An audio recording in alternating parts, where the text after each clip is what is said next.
MTA International, reaching the corners of the earth.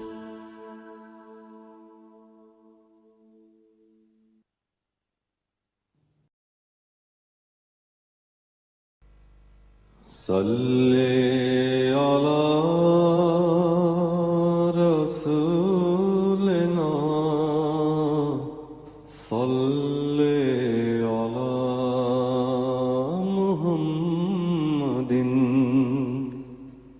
صلی علی نبینا صلی علی محمد صلی علی کریمنا صلی علی محمد صلی علی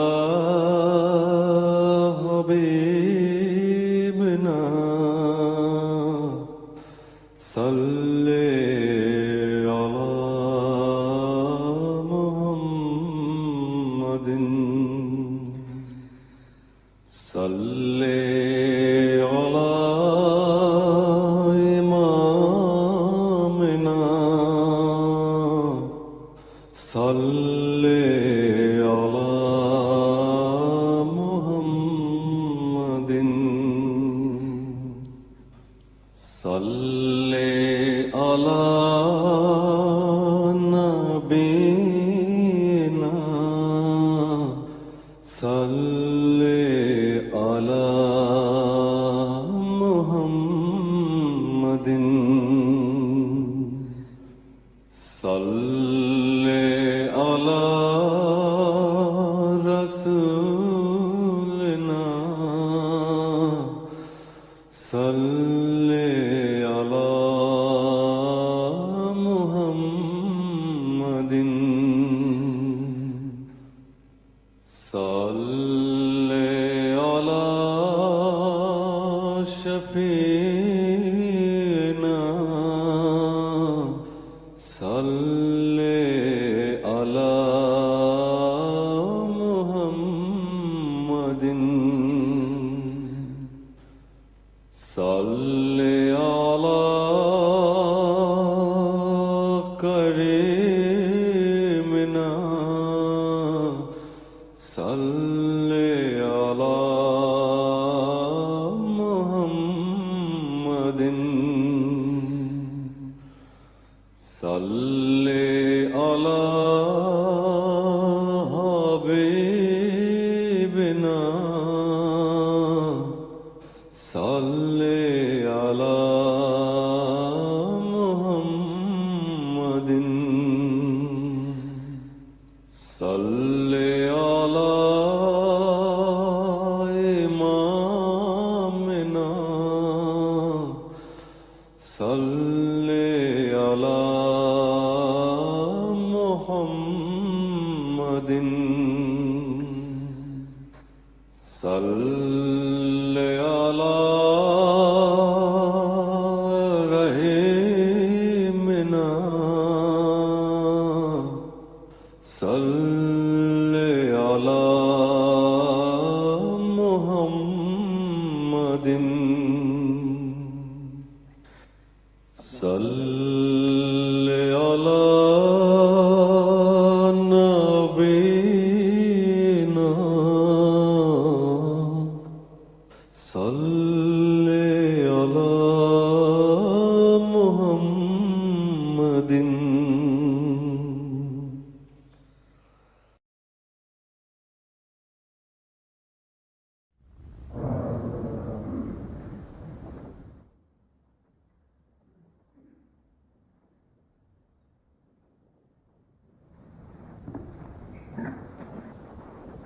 اذان دے دیجیے.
أشهد أن لا إله إلا الله وحده لا شريك له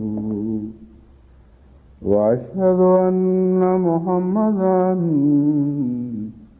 عبده ورسوله أما بعد فأعوذ بالله من الشيطان الرجيم بسم الله الرحمن الرحيم الحمد لله رب العالمين الرحمن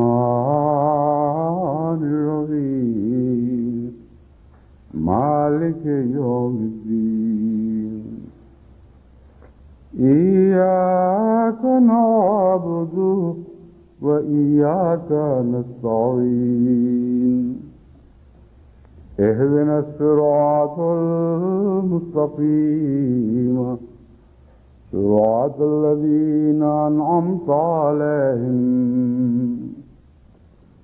غير المغضوب عليهم ولا الضالين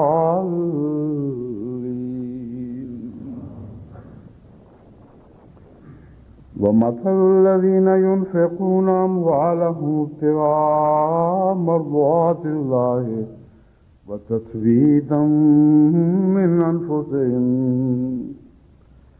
كمثل جنة بربوة أصابها وابل فآتت أكلها ضعفين فإن لم يصبها وابل فطل والله بما تعملون بصير لينفق ذو سعة من سعته ومن قدر عليه رزقه فلينفق مما آتاه الله لا يكلف الله نفسا إلا ما آتاها سيجعل الله بعد عسر يسرا. یہ دو آیات جن کی میں نے آج تلاوت کی ہے، ان میں سے پہلی سورہ تغابن کی آیت، یعنی یہ تین آیات ہیں، 16، 17، 4 بلکہ 16، 17، 18 اور 19. سورہ تغابن لکھا گیا آپ نے، سورہ بقرہ کی جگہ. ہاں ٹھیک ہے، مگر جب آپ غلط لکھ دیتے ہیں تو پھر میں غلط پڑھ جاتا ہوں اس کو، اس وقت یہ سوچنے کا وقت نہیں رہتا. پہلے بھی ایک دفعہ کی غلطی ہو گئی تھی، سورہ بقرہ کی ہے، تغابن کی نہیں. اب نمبر بھی وہی ہیں یا نمبر بدل گئے ہیں؟ ہاں تو پھر وہ بالکل غلط حوالہ ہے. یہ آیت جو ہے، آیات جن کی تلاوت کی ہے، یہ پہلے پڑھی جا چکی ہیں گزشتہ جمعے پہ، اور غالباً وہاں حوالہ دے دیا گیا تھا. بہرحال یہ تو ایسا مشکل مسئلہ نہیں ہے، حوالہ خود تلاش کر سکتے ہیں. ان آیات کی تکرار کی وجہ یہ ہے کہ اس میں مجھے بعد میں بتایا گیا کہ ایک لفظ میں نے سہواً غلط پڑھ دیا تھا، یعنی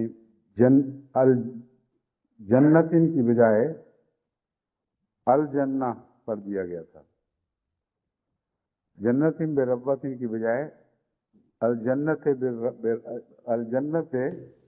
بربوتن پڑھا گیا تھا. تو درستی تو ویسے کیسی بھی ہو سکتی تھی، مگر چونکہ بہت سی جماعتوں میں اور بعض افراد بھی ان خطبات کا ریکارڈ رکھتے ہیں، اور وہاں ایک لفظ کی درستی داخل کرنا ممکن نہیں رہتا، اس لیے میں نے دوبارہ ان آیات کی تلاوت کر دی ہے تاکہ وہ منو ان وہاں سے پہلی تلاوت کو اٹھا کر اس تلاوت کو وہاں داخل کر دیا جائے ان لوگوں کے لیے جو اسے رکھنا چاہیں. اور جو صرف سنتے ہیں ان کے لیے تو صرف ذکر کافی ہے کہ یہاں ربوتن ہے قرآن کریم کی اصل قرأت، اور سہون اس کو